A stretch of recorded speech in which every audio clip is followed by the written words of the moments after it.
tagasni ini kalian seng hadir gina yo information jawab lembag RTI ini apa office jang commissioner excise government of kalian celong ha kaba ikun gaseng lapan yang di total numbers of wine shop ki badan borok sing dari national highway na do kana para sado malidor isan hills sedang lu riboy bat ni katung ko jubam yo ba hari boy ki don yo popratli ki wine shop ki wine store ha ki national highway next Surok ba ha east Jylla hills ki don light ocean ha west Jylla hills ki don khalai bat borok koy total kilometers pa ar konrutli ki wine store ki badan ha cylinder the national highway na do riboy sado east Jylla hills bat ka ba penpungan susu yang ini kumpulan kalau bah how arjat katnya ke Ministry of Road Transport and Highway kalau kami kau bagi notification order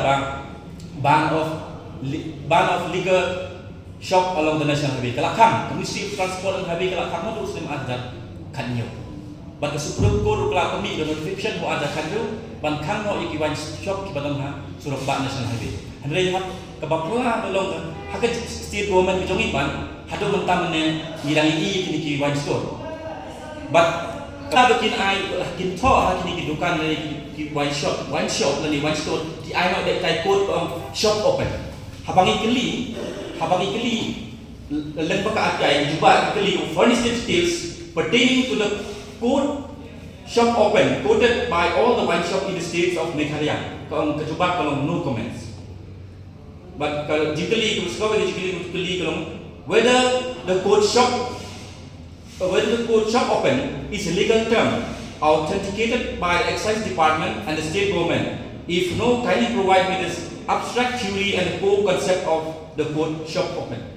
Hangtar umum. Kamu ba kani kajing tho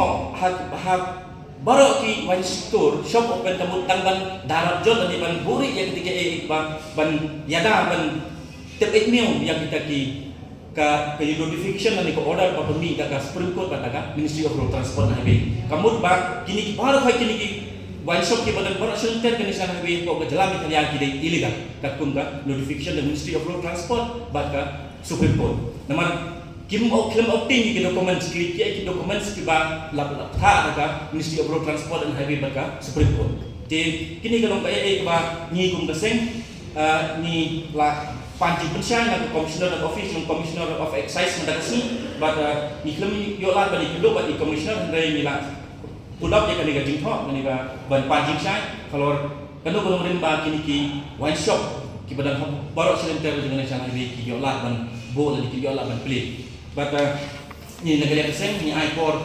like ni sebenarnya ga soka jalan ni excise department bahkan pensyai lebih begini ki wine store ki badan baru silenter dengan national highway bikin penbiang yang dijingkan kam kita ki documents ba ketung dijingkan kam ketung dijingkan